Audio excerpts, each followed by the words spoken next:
I am Professor Augustine A. Thomas. This presentation about the much famed Shakespearean drama As You Like It is the eighth in the series. The earlier 7 presentations were on King Lear, Othello, Hamlet, Macbeth, Antony and Cleopatra, The Tempest, and The Merchant of Venice. The illustrious audience of Safalam Pala has made this new and enterprising venture possible for me. There have been feedbacks from innumerable circles and groups, including students of literature, research scholars, and devotees of Shakespeare, that these presentations have become a boon for them, especially in these corona times, where normal human activities are remaining partly intercepted. I also hope that by listening to these audios, more and more people will be able to improve their English language skills. Now we will come to the topic. As You Like It is a universally liked drama of Shakespeare. The very title rings in our ears, giving scope for a multitude of possibilities in enjoying as well as in interpreting this super dramatic composition. As You Like It, 12th Night, and Much Ado About Nothing are treated as belonging to a group of comedies bearing titles such as festive comedies, sunny comedies, mature comedies, romantic comedies, etc. These three dramas show Shakespeare's maturity in the craft of comedy writing. Let us see how the meaning shifts as you change the intonation of As You Like It. Intonation is the stress or emphasis you lay on a particular word or syllable which determines the meaning of the sentence. We will see what happens in 3 different intonations. 1. As you like it. 2. As you like it. 3. As you like it. This Shakespearean drama owes its sweetness partly to its title also. It is as you like it. The reader has no choice but to like it. When the drama unfolds, you will get convinced that you will have to like it, and also like its characters like Duke Senior, Rosalind, Celia, Orlando, Touchstone, Jacques, Silvius, Phoebe, Audrey, and so on. They are all characters for whom the dictum, sweet are the uses of adversity, becomes the catchword of their life. This drama is laid in France, mainly in the imaginary forest of Arden there. This communion with nature and naturalness only makes the life of the characters more meaningful and true to life. They all enjoy their carefree existence in the idyllic and spontaneous atmosphere of the forest of Arden.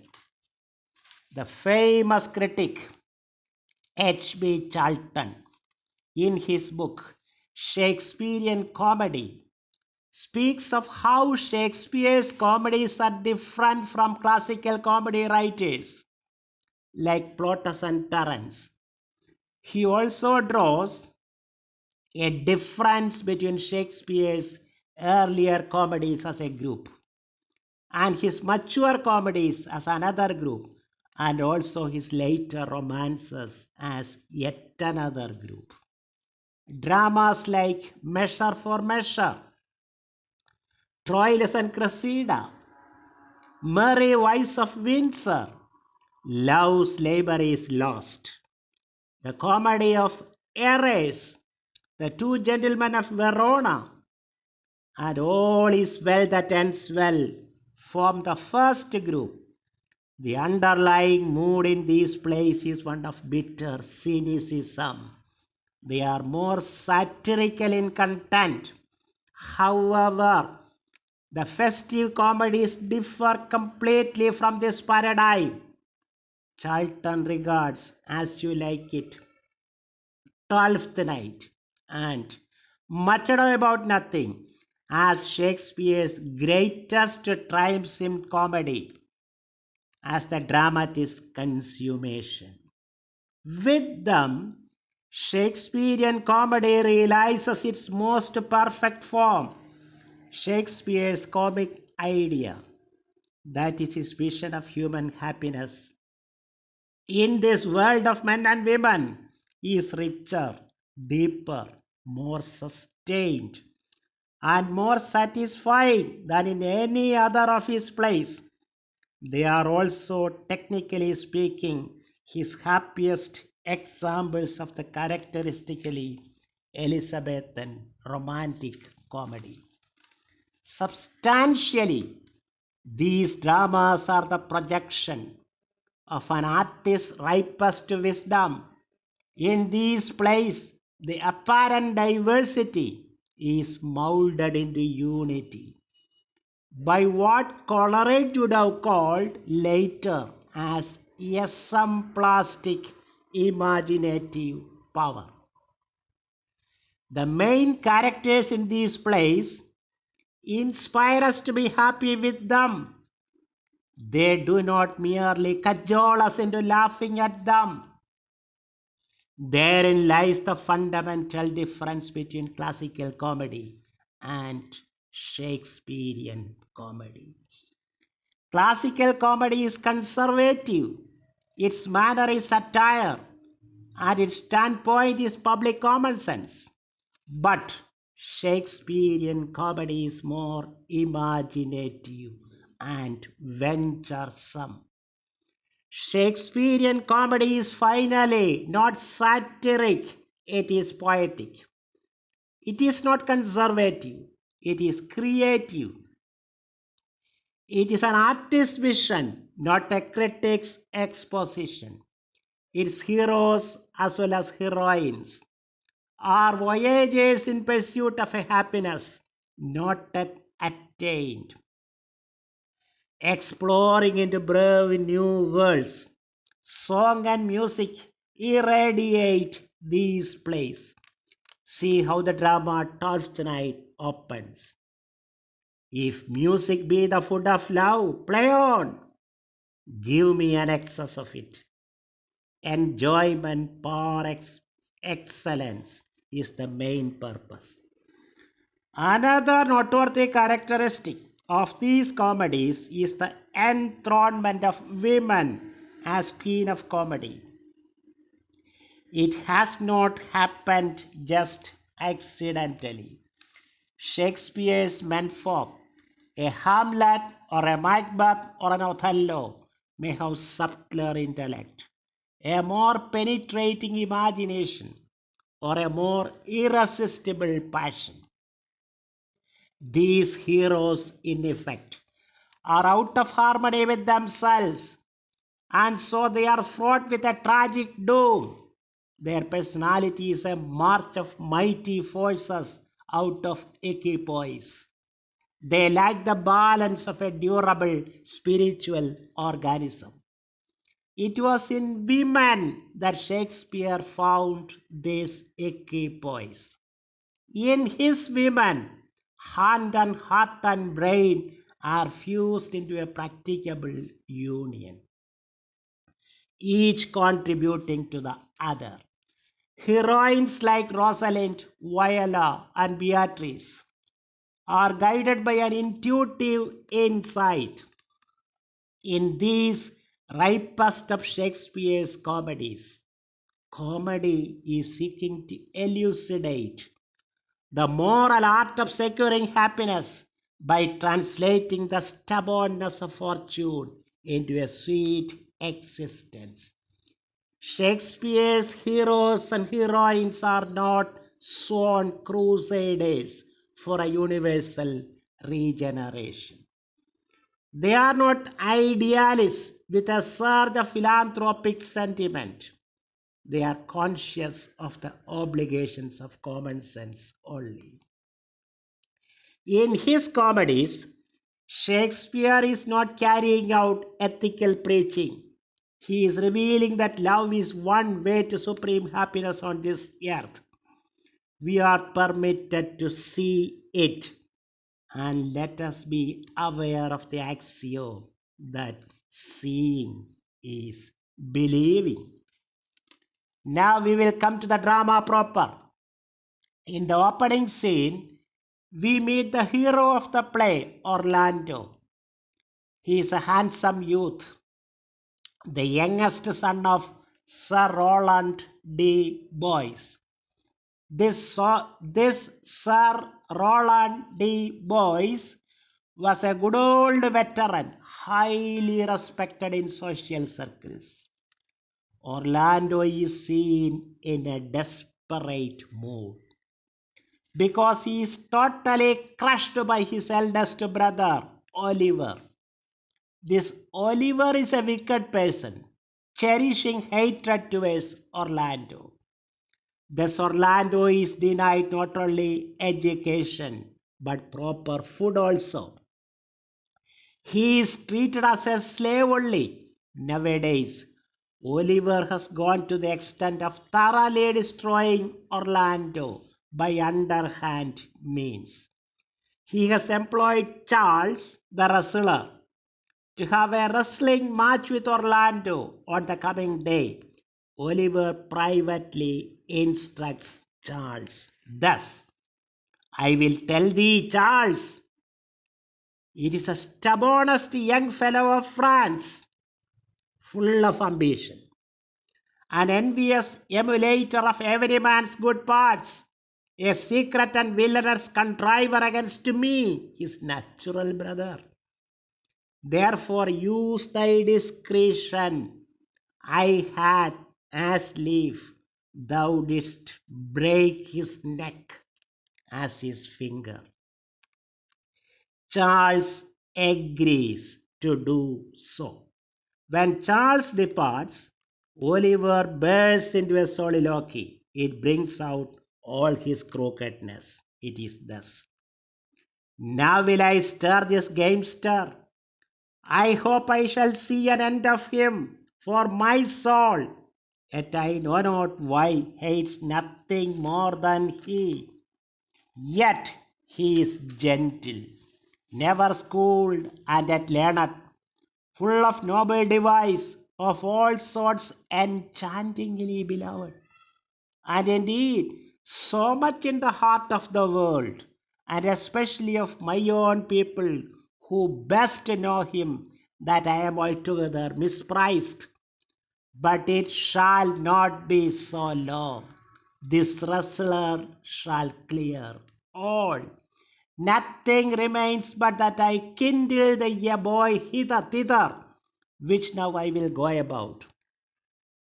In Act 1, Scene 2, we see the wrestling competition being staged in the lawn before the palace of Duke Frederick. This Frederick has banished his elder brother, the rightful duke, and has usurped his kingdom. The banished duke, who is titled in the drama as Duke Senior, is presently living in the seclusion of the vast forest of Arden, with some of his loyal followers like Lords Jacques and Amiens.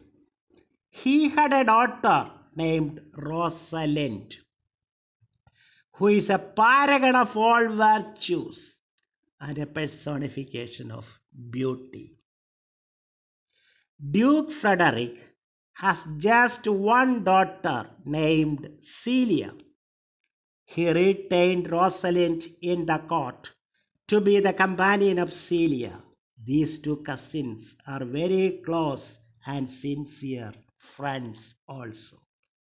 Now, Rosalind is seen a bit gloomy. Whenever she thinks of the pitiable condition of her banished father, she tends to wet more and more loneliness. Celia tries her level best to cheer her cousin up. When they are in such a mood, the fool touchstone enters. All the people in the palace like him so much for his sharp and ready wits and witticisms, which are capable of lifting up anybody from the quagmire of segregation and depression. At this point, Lebo, a courtier, enters. He announces that a wrestling match is going to happen there in a few minutes. To pass the time, the ladies also decide to see the match. Although ordinarily they don't go for such pastimes. Orlando and Charles are well prepared for the wrestling. Rosalind and Celia look at Orlando and understand that he is so young and good looking. They talk to him and try to dissuade him from the match. But Orlando thankfully turns down their request, saying that he is so unwanted in this world, and so he has nothing to lose even if he dies. However, just contrary to the expectation, Charles is overthrown and Orlando emerges the victor. Duke Frederick congratulates him. He asks about his parentage. Orlando tells that he is a son of Sir Roland de Boys. Frederick is suddenly displeased, for he was treating Sir Roland as his staunch enemy. Rosalind and Celia come near Orlando. They convey their appreciation. Rosalind even goes to the extent of taking out a chain from her neck and giving it to Orlando. Eventually, when Orlando is left alone, Lebo the courtier approaches him. Please listen to the conversation between them. Lebo: good sir, I do in friendship counsel you to leave this place, albeit you have deserved high commendation, true applause and love. Yet such is now the Duke's condition, that he misconstrues all that you have done. The Duke is humorous. What he is indeed more suits you to conceive than I to speak of. Orlando: I thank you, sir, and pray you tell me this. Which of the two was daughter of the Duke that here were at the wrestling? Lebo: neither his daughter, if we judge by manners, but yet indeed the smaller is his daughter. The other is daughter to the banished Duke, and here detained by her usurping uncle to keep his daughter company, whose loves are dearer than the natural bond of sisters. But I can tell you that of late this Duke has taken displeasure against his gentle niece, grounded upon no other argument but that the people praise her for her virtues and pity her for her good father's sake. And on my life, his malice against the lady will suddenly break forth. Sir, fare you well. Hereafter, in a better world than this, I shall desire more love and knowledge of you. Orlando, I rest much bound unto you. Fare you well. When labor goes away, Orlando bursts out into a soliloquy. It is thus. Thus must I, from the smoke into the smother, from tyrant duke unto a tyrant brother, but heavenly Rosalind. By now, Celia has understood that Rosalind has already fallen in love with Orlando. In this matter, she only encourages her cousin. Duke Frederick has become displeased with Rosalind, and he orders that she should leave that place within 10 days. When matters come to such a head, Celia rose to the occasion and prepared a plan by which both of them together will secretively leave the palace. Please listen to this conversation. Celia, shall we be sundered? Shall we part, sweet girl? No, let my father seek another heir. Therefore devise with me how we may fly, whither to go, and what to bear with us. And do not seek to take your charge upon you, to bear your griefs yourself and leave me out. For by this heaven, now at our sorrows pale, say what thou canst, I will go along with thee. Rosalind, why? Whither shall we go? Celia, to seek my uncle in the forest of Arden. Rosalind, alas, what danger will it be to us, maids as we are, to travel forth so far? Celia, I will put myself in poor and mean attire, and with a kind of umber smirch my face. The like do you, so shall we pass along and never stir assailants. Rosalind, were it not better, because that I am more than common tall, that I did suit me all points like a man, a gallant kirtle lights upon my thigh, a boar spear in my hand, and in my heart lie there. What hidden woman's fear there will? We will have a swashing and martial outside, as many other mannish cowards have that do outface it with their semblances. Celia, what shall I call thee when thou art a man? Rosalind, call me Ganymede. But what will you be called? Celia, no longer Celia, but Aliena. Rosalind, but cousin, what if we essayed to steal the clownish fool out of your father's court? Would he not be a comfort to our travel? Celia, he will go along over the wide world with me. Leave me alone to woo him. Let us away and get our jewels and our wealth together. Devise the fittest time and safest way to hide us from pursuit that will be made after my flight. Now go we in content to liberty and not to banishment. Act 2, Scene 1 is laid in the forest of Arden. Here we see Duke Senior talking to Amiens, one of the lords, and some of his companions. All are dressed as foresters. They are all happy. The Duke Senior expresses his outright blissfulness in getting such an idyllic life.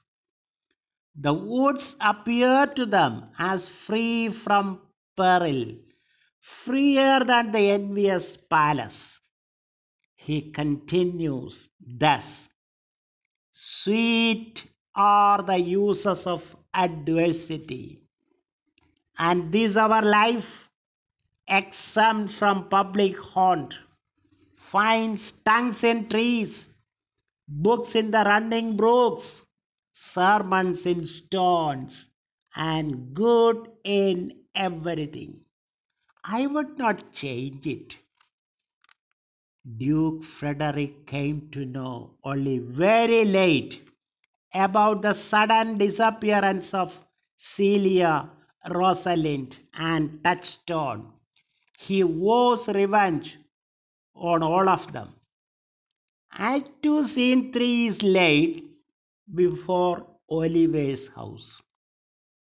Here we see Adam, a good old and faithful servant of Sir Roland de Boys, meeting Orlando and hurriedly apprising him of the imminent danger he is in. Adam had overheard Oliver's plan to finish off Orlando that night itself. Hearing this, Orlando is at his wits' end, not knowing what to do. Now, Adam, although about 80 years in age, instills courage in Orlando. Despite his age, he offers to go along with Orlando to some safe place. He also hands over some little savings he had retained with him. Adam speaks thus: take that, and he that doth the ravens feed, yea, providently caters for the sparrow. Be comfort to my age. Here is the gold. All this I give you. Let me be your servant.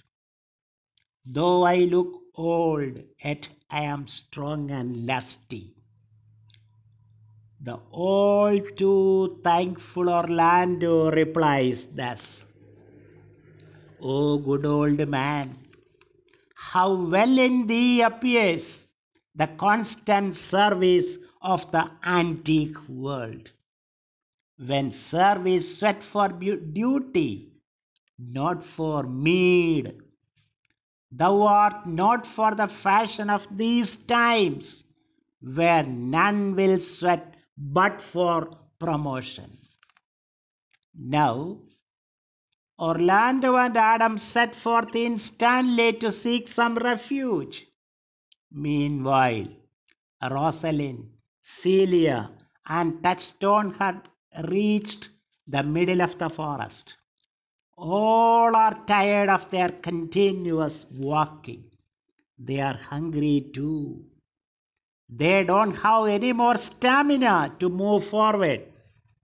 The lords attending on Duke Senior, like Amiens and Jacques, are all in high spirits, and they are all full of jollity. They go on singing and singing. One such song sung by Amiens is thus: under the greenwood tree, who loves to lie with me and turn his merry note unto the sweet bird's throat, come hither, come hither, come hither. Here shall he see no enemy but winter and rough weather. Act 2, Scene 7 is a very important one. This is laid in another part of the forest. A table is set out. Enter Duke Senior, Amiens and others. Music is heard from the background. They are about to eat. All of a sudden, Orlando enters in a rough manner with his sword drawn. In utter fierceness, he demands food, primarily to be given to a pretty old man named Adam, who is sitting a little away, completely exhausted. In absolute gentleness, the Duke Senior requests the young intruder to share their food. Also, he can bring his companion there so that he too shall enjoy their hospitality. Orlando suddenly becomes very polite. He thanks them. He goes forward to bring Adam along with him. Then follows a wonderful conversation between Duke Senior and the ever philosophical Jacob. This is the scene in which Jacob speaks at length about the 7 stages in the lifespan of a man, beginning with all the world is a stage, and all the men and women merely plays. Please listen to this beautiful dialogue between them. It is thus. Duke Senior, thou seest, we are not all alone and happy. This wide and universal theatre presents more woeful pageants than the scene wherein we play in. Jacob, all the world is a stage, and all the men and women merely plays. They have their exits and their entrances, and one man in his time plays many parts, his acts being 7 ages. At first, the infant, mewling and puking in the nurse's arms. Then, the whining schoolboy, with a satchel and shining morning face, creeping like snail, unwilling to school. And then the lover, sighing like furnace, with a woeful ballad made to his mistress's eyebrow. Then a soldier, full of strange oaths, and bearded like the pot, jealous in honor, sudden and quick in quarrel, seeking the bubble reputation, even in the cannon's mouth. And then the justice, in fair round belly, with good cape unlined, with eyes severe, and beard of formal cut, full of wise saws and modern instances. And so he plays his part. The 6th age ships into the lean and slippered pantaloon with spectacles on nose and pouch on side. His youthful oars well served, a world too wide for his shrunk, and his big manly voice turning again to his childish treble. Pipes and whistles in his sound. Last scene of all that ends this strange, eventful history is second childishness and mere oblivion. Sans teeth, sans eyes, sans taste, sans everything. This is a beautiful summarization of man's existence on planet Earth. It is said that Shakespeare, when he wrote this idyllic play As You Like It, was himself in the forest of Arden. He had entered one great ambition, that is the writing of the historical plays, and not yet commenced his tragedies. The year of composition of As You Like It is deemed to be 1600. It was a resting place.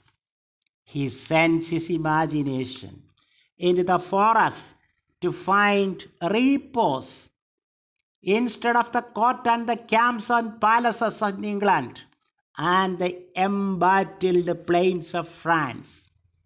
In these comedies were the woodland scenes, where the palm tree, the lioness, and the serpent are to be found, possessed of a flora and fauna that flourish in spite of geographical variations. There is an open air feeling throughout the play. Frederick got the news about the disappearance of Celia, Rosalind, and Touchstone only late. The infuriated Duke calls Oliver there and holding him responsible for all this, orders that he should bring them back, failing which he will, he will be cast out of his land there. Act 3, Scene 2 is a very interesting one.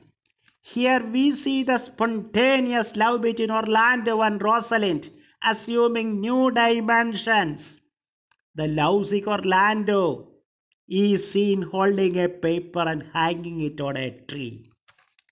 He also goes on carving the name Rosalind on the barks of trees. Rosalind and Celia, residing in another part of the forest of Arden, chanced to see them, and they were wonderstruck. Though Rosalind had no idea as to who was doing it, she liked it very much. Celia makes some enquiries and finds out that all this is done by young Orlando, the person who had tripped up the wrestler's heels and Rosalind's heart, both in an instant. Eventually, they all chanced to meet, but Orlando could not distinguish the male-looking Ganymede as his own beloved sweetheart. The situation is so ironic and rather comic too, and Rosalind and Celia were fully enjoying the situation in disguise. Please listen to the interesting conversation between Rosalind and Orlando, which is thus. Rosalind: there is a man haunts the forest that abuses our young plants with carving Rosalind on their barks, hangs odes upon hawthorns and elegies on brambles, all forsooth deifying the name of Rosalind. If I could meet that fancy monger, I would give him some good counsel, for he seems to have the quotidian of love upon him. Orlando: I am he that is so love-shaked.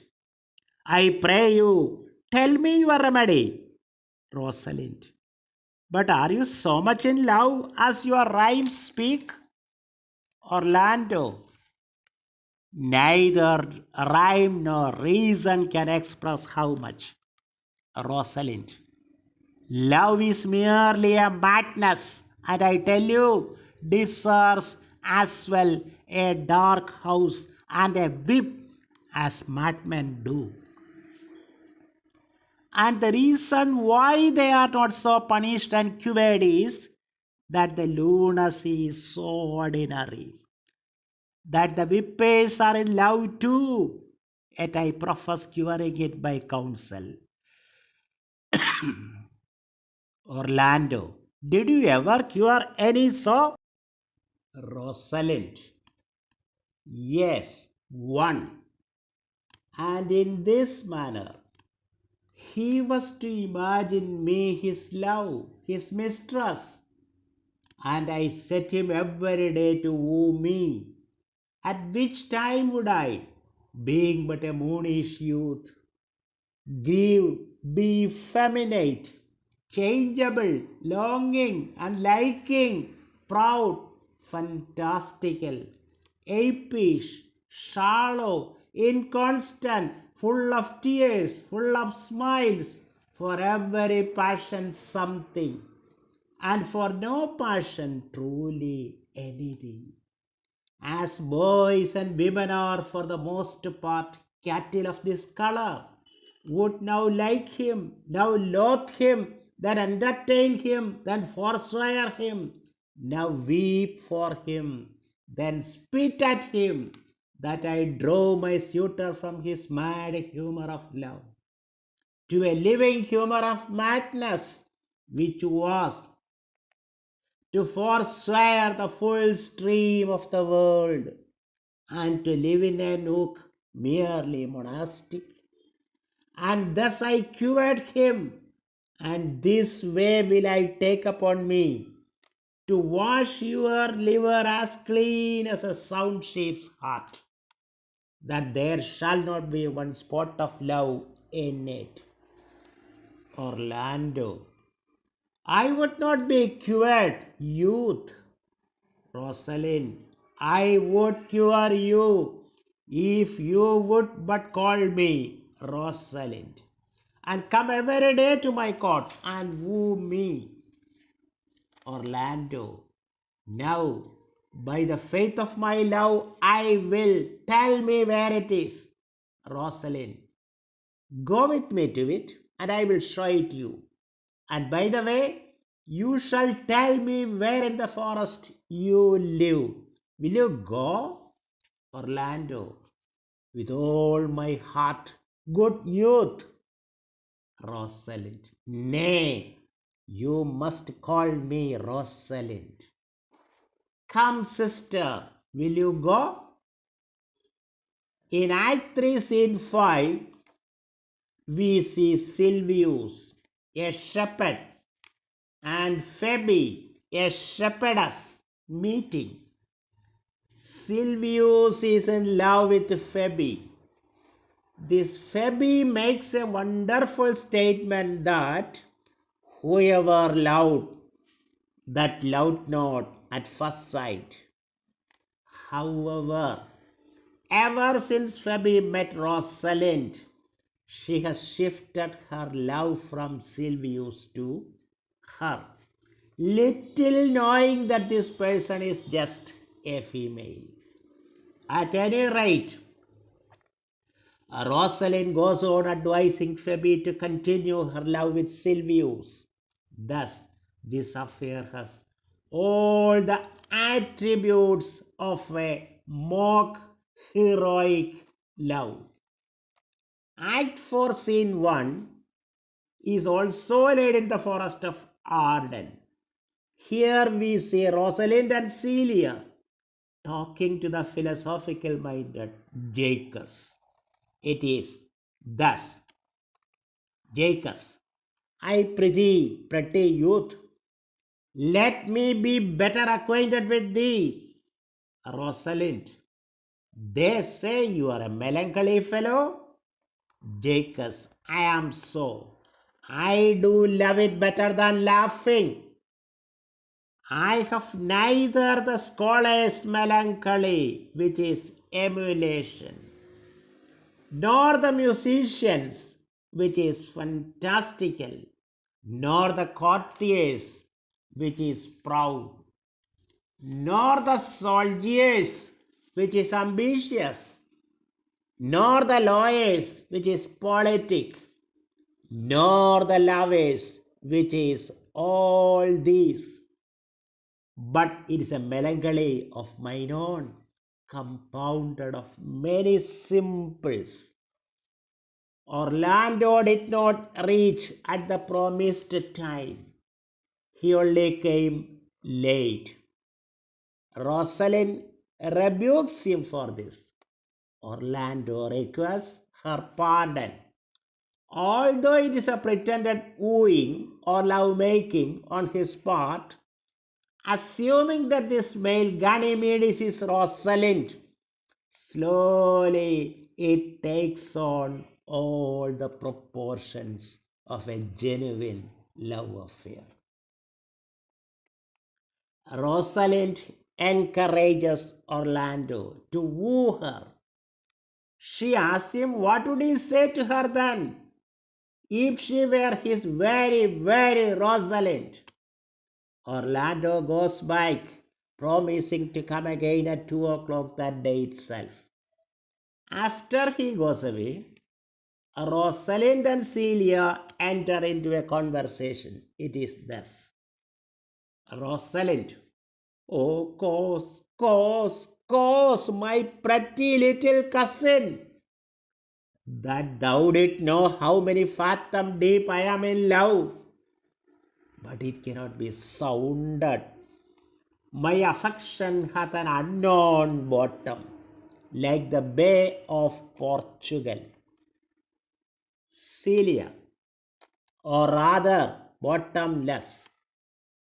Rosalind, no, that same wicked son of Venus, that was begot of thought, conceived of spleen, and born of madness, that blind rascally boy that abuses everyone's eyes because his own are out. Let him be judged how deep I am in love. I tell thee, Eliana, I cannot be out of the sight of Orlando. I will go find a shadow and sigh till he comes. Celia, and I will sleep. In Act 4, Scene 3, we again see Rosalind and Celia losing all patience because it is past 2 o'clock. Celia gropes for words to console her cousin.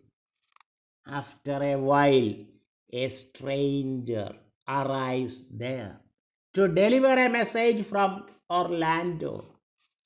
This person is none but Orlando's much hated brother, Oliver. He explains thus: when last the young Orlando parted from you, he left a promise to return again within an hour. And pacing through the forest, chewing the food of sweet and bitter fancy, lo, what befell? He threw his eye aside, and mark what object it present itself under an oak, whose boughs were most with age, and high top bald with antiquity. A ragged man, overgrown with hair, lay sleeping on his back. About his neck, a green and gilded snake had wreathed itself, who with her head nimble in threads approached the opening of his mouth. But suddenly, seeing Orlando, it unlinked itself, and with indented glide slip away into a bush under which bushes shade, a lioness with addays all drawn dry lay crouching, head on ground, with a cat-like watch, when that the sleeping man should stir. For it is the royal disposition of that beast to prey on nothing that doth seem as dead. This scene, Orlando did approach the man and found it was his brother, his elder brother. By this time, the curiosity of Rosalind and Celia reached its zenith, and they asked what happened next. The conversation continues thus. Rosalind, did he leave him there, foot to the sucked and hungry lioness? Oliver, twice did he turn his back and purpose to so, but kindness, nobler ever than revenge, and nature, stronger than his just occasion, made him give battle to the lioness, who quickly fell before him, in which hurtling from miserable slumber I awake. Celia, are you his brother? Rosalind, was it you that did so often contrive to kill him? Oliver, it was I, but it is not I. I do not shame to tell you what I was, since my conversion so sweetly tastes, being the thing I am. Oliver had brought with him a blood-stained napkin to be shown to them. Now Rosalind asked him why such a kerchief. To this Oliver replies thus, by and by, when from the first to last betwixt us two, tears and recounts had most kindly bait, as how I came into that deserted place, in brief, he led me to the gentle Duke, who gave me fresh array and entertainment, committing me unto my brother's love, who led me instantly unto his cave, there stripped himself, and here upon his arm the lioness had torn some flesh away, which all this while had blood, and now he fainted, and cried in fainting upon Rosalind.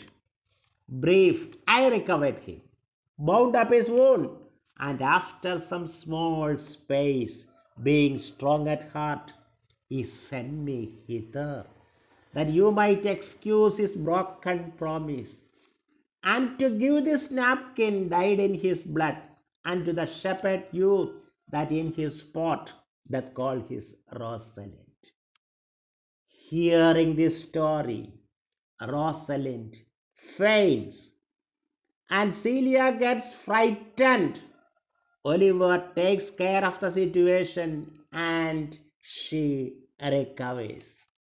In shame, Rosalind states that she was only counterfeiting the fainting. To this, Oliver answers thus, this was not counterfeit. There is too great testimony in your complexion that it was a passion of earnest.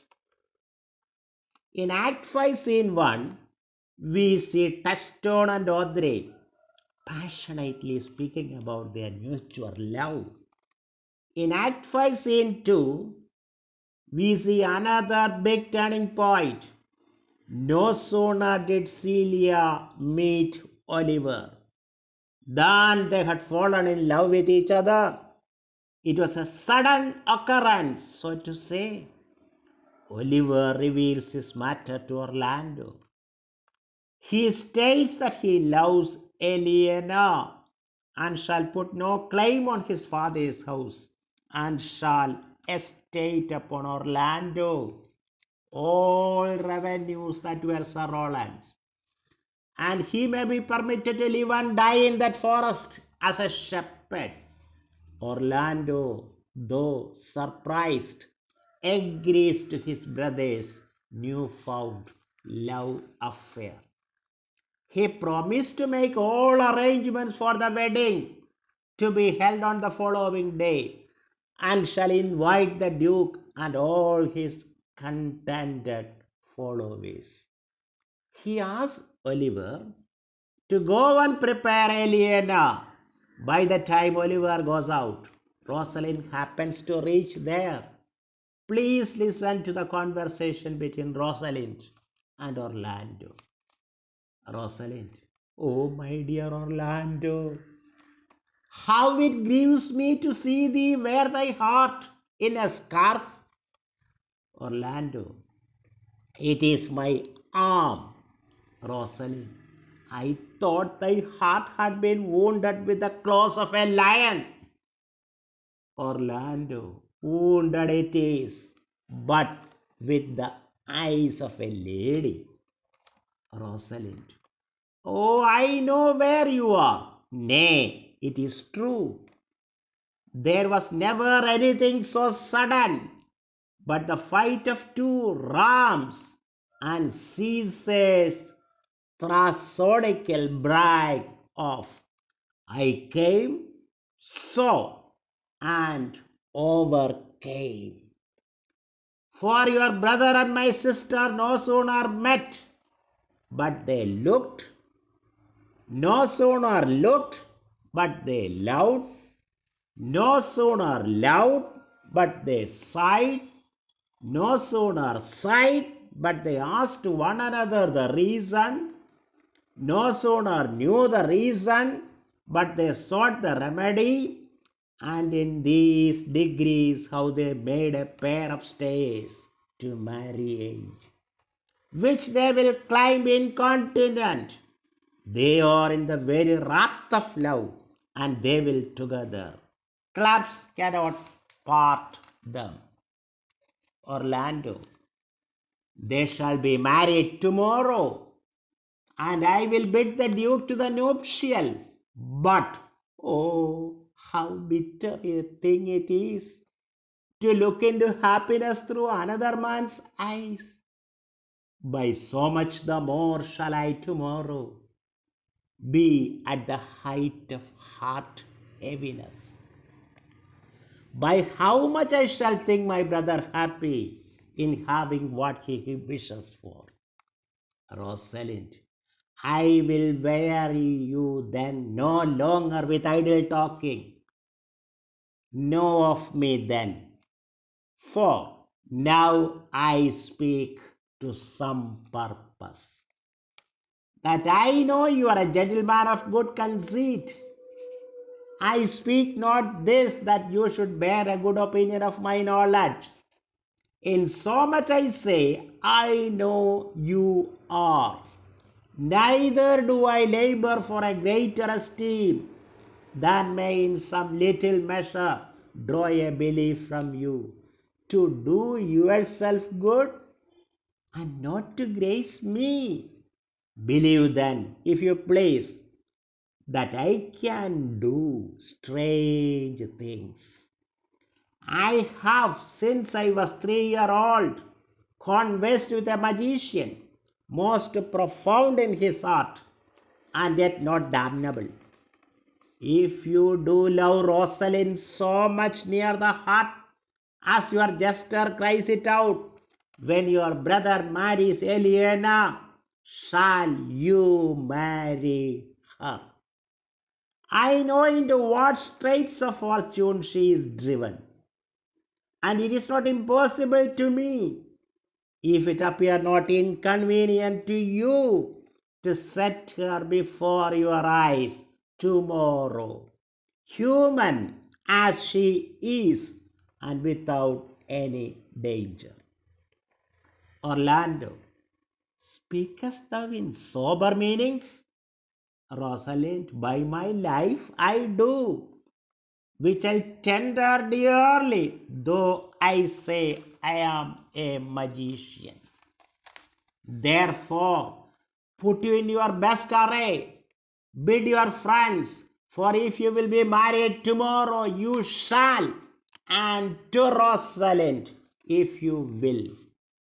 This is a scene fully replete with what is called dramatic irony. The audience can very well enjoy what is happening because they know the so-called Ganymede speaking to Orlando is Rosalind only. During Elizabethan times, ladies were not allowed to act in dramas. Some males had to put on women's costumes and act as lady characters. Shakespeare devised a strategy to tide over this limitation by making some female characters putting on the disguise of males. The trick worked with his audience so well that this too became entertainment for them. Act 5, Scene 3 is laid in another part of the forest. Here we see Touchstone and Audrey, whose wedding is also arranged to be held on the following day. They are in a festive spirit. Now enter 2 pages, and the second page sings a song which is very much in keeping with the prevailing hilarious mood. The song is thus. It was a lover and his lass, with a hey and a ho and a hey no nee no, that over the green cornfield did pass in springtime, the only pretty ring time, when birds do sing, hey ding, ding ding, sweet loves love the spring. Between the acres of the rye, with a hey and a ho and a hey no nee no, these pretty country folks would lie in springtime. This carol they began at that hour, with a hey and a ho and a hey no nee no. How that a life was but a flower in springtime, and therefore take the present time with a hey and a ho and a hey no nee no, for love is crowned with a prime in springtime. Act 5, Scene 4 is the concluding one. Here the drama reaches its climax and then the resolution happens. Perfect happiness is ensured for all the characters. One may wonder whether such a thing is possible. But Shakespearean comedy highlights such a sure alternative to our otherwise humdrum existence on earth. The comedy of errors, which was keeping many of the characters in the veil of darkness, comes to an end, and the resultant reality is one of pure joy and unadulterated happiness for all. Please listen to this conversation in which Duke Senior, Orlando, and Rosalind are involved. Duke Senior: dost thou believe, Orlando, that the boy can do all this that he hath promised? Orlando: I sometimes do believe, and sometimes do not. Rosalind: patience once more, whilst our compact is urged. To the Duke: you say, if I bring in your Rosalind, you will bestow her on Orlando here? Duke Senior: that would I, had I kingdoms to give with her. Rosalind to Orlando: and you say you will have her when I bring her. Orlando: that would I, were I of all kingdoms king. Now Rosalind and Celia go out. preparations are made for 4 sets of marriages. These are the 4 pairs. 1. Rosalind and Orlando. 2. Celia and Oliver. 3. Touchstone and Audrey. 4. Silvius and Phoebe. Regarding the 4th pair, that is Silvius and Phoebe, there is some confusion. This Phoebe was doting on Rosalind, and she had no idea that this person was a woman. However, Rosalind had wrung out an insurance from Phoebe that if she cannot get the female turned Ganymede, she will marry Silvius. And eventually it happens like that. Now Duke Senior and Orlando enter into a conversation. It is thus. Duke Senior. I do remember in this shepherd boy some lively touches of my daughter's favor. Orlando. My lord, the first time that I ever saw him, methought he was a brother to your daughter. But my lord, this boy is forest born, and had been tutored in the rudiments of many desperate studies by his uncle, whom he reports to be a great magician, obscured in the circle of this forest. Here, one might ponder over the interesting father, the Duke Senior, being not able to distinguish his daughter, and the drama proceeding in lines of such disguised practices. To Shakespeare's audiences, this was food for fun, humor, and enjoyment. At this point, Touchstone and Audrey also arrive there. When all are in such high spirits, enters Hymen, the Roman god of marriage. Along with Hymen, enter the original Rosalind and Celia. No longer Ganymede and Helena. Now Hymen speaks his motto thus. Then is there mirth in heaven, when earthly things made even atone together. Good Duke, receive thy daughter. Hymen from heaven brought her. Yea, brought her hither, that thou mightest join her hands with his, whose heart within his bosom is. Now Rosalind speaks to Duke Senior thus. To you I give myself, for I am yours. Thereafter, she speaks to Orlando thus. To you I give myself, for I am yours. Then follows their conversation. It is thus. Duke Senior, if there be truth in sight, you are my daughter.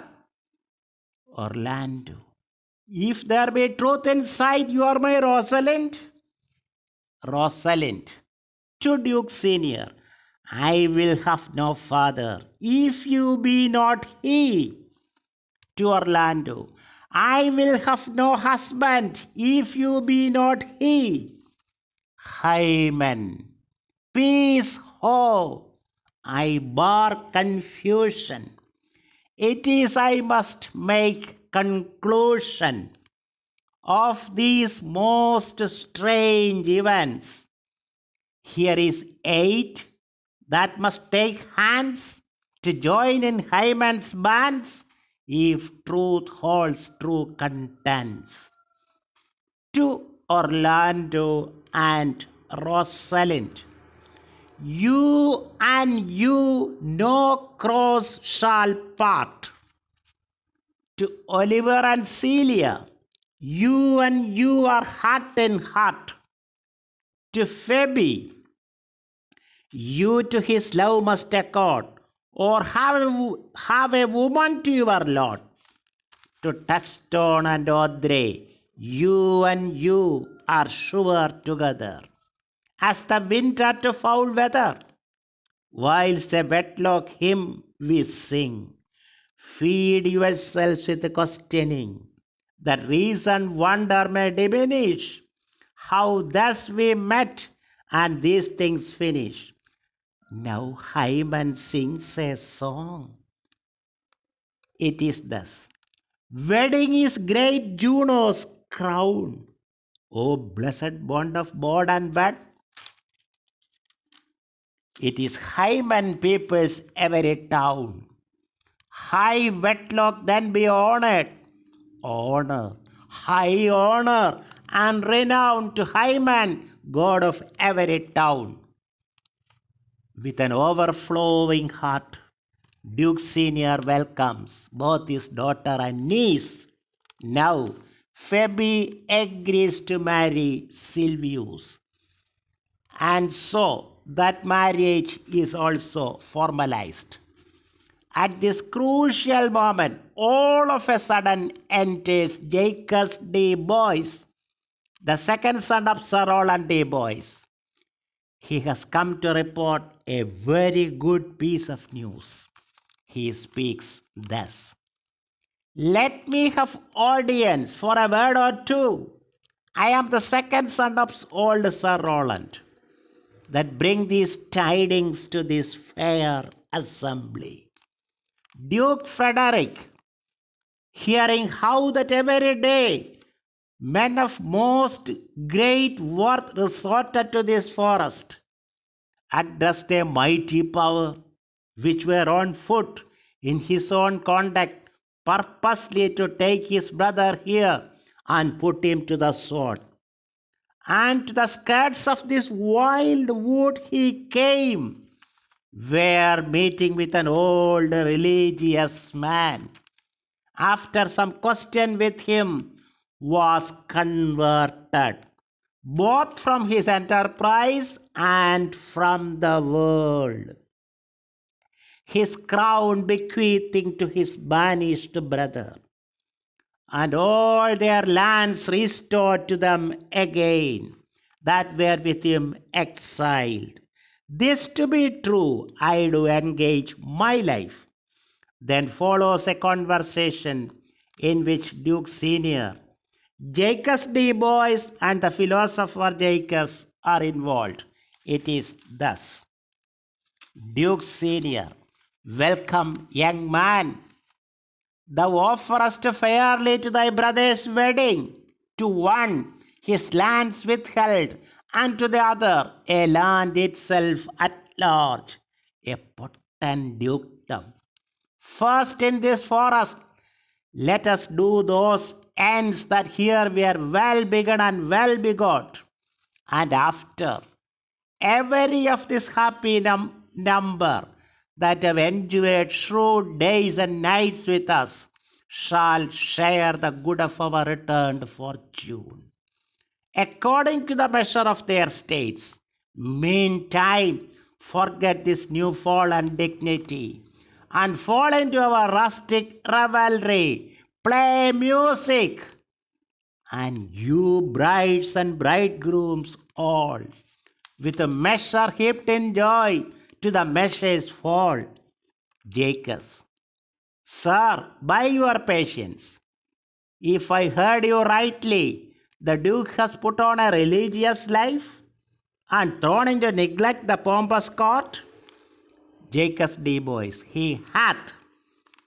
Jacques, to him will I, out of these convertites. There is much matter to be heard and learned. To Duke Senior, you to your former honor I bequeath. Your patience and your virtue well deserves it. To Orlando, you to a love that your truth and faith that merit it. To Oliver, you to your land and love and great allies. To Silvius, you to a long and well deserved bed.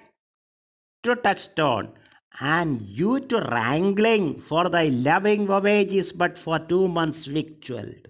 So to your pleasures I am for, other than for dancing measures. Duke Senior, stay, Jacobs, stay. Jacobs, to see no pastime, I. What you would have, I will stay to know at your abandoned cave. After saying this, Jacobs leaves the place. Now Duke Senior gives the concluding remark. It is thus: proceed, proceed, we will begin these rites, as we do trust they will end in true delights. Then the drama ends with a dance. Once it is over, Rosalind appears on the stage to pronounce an epilogue. It is thus: it is not the fashion to see the lady the epilogue, but it is no more unhandsome than to see the lord the prologue.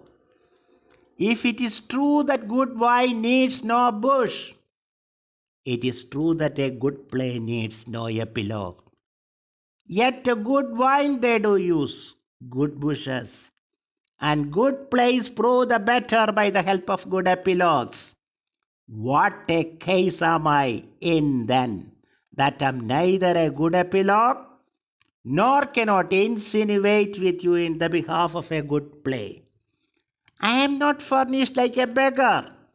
Therefore, to beg will not become me. My way is to conjure you. And I will begin with the women. I charge you, O women,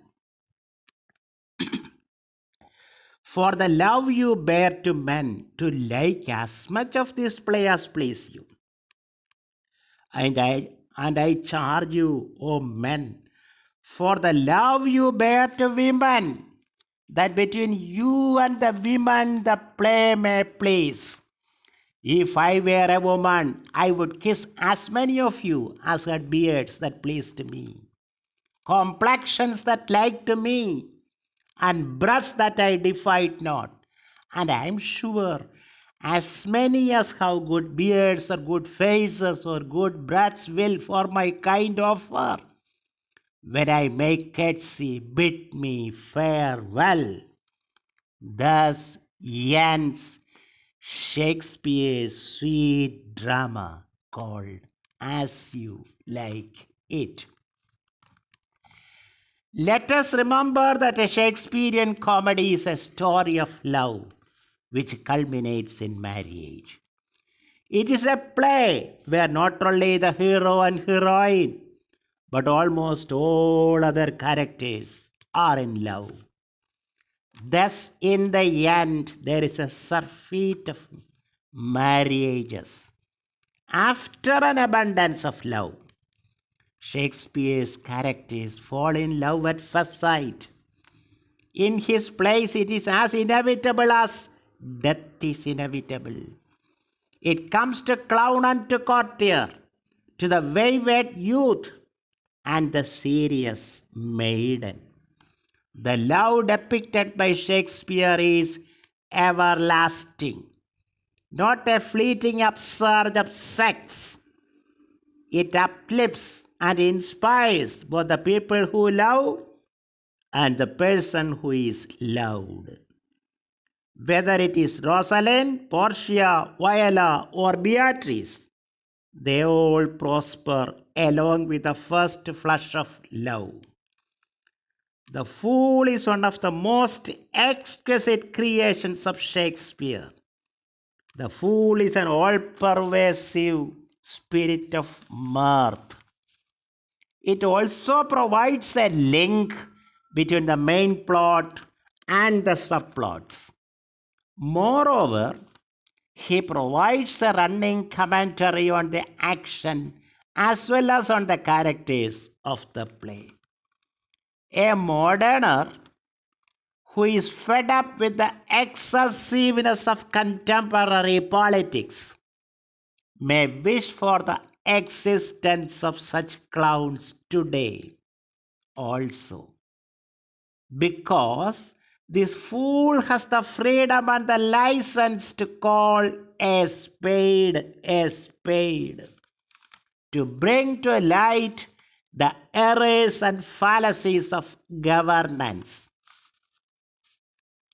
Critics like Sir Walter Raleigh and Samuel Taylor Coleridge maintain that it is Shakespeare's magnificent characterization that generates the prime interest for the reader. In As You Like It, the character of Jacques has provided for much critical interest. This philosopher is even compared with Hamlet. His famous description of the 7 ages in the lifespan of a human being has been stuffed for much favorable as well as unfavorable criticism. Some people consider him as a misanthrope whose chief pleasure is to deride humanity and all its affairs, just as the beaten and frustrated Macbeth does towards the end of his drama.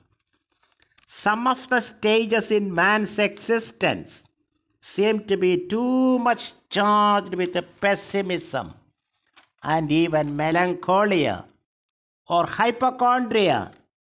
However, despite such derogatory criticism, the line starting with "all the world is a stage and all the men and women merely plays" continue to ring and reverberate in our ears. Lastly, one point is there to be emphasized. It is that Shakespeare's characters in his comedies are gentle, kind, merry, and humorous. This is more so with women who are charming and they dominate the action. The world of Shakespearean comedy is an extremely safe place for women. It is a world where a girl may easily blossom into a woman. It is a world where women not only match men but also come out winners. They generate lots of sunshine and happiness. The men of his comedies may be young and handsome, but when work needs to be done, Shakespeare invariably reaches out for his heroines.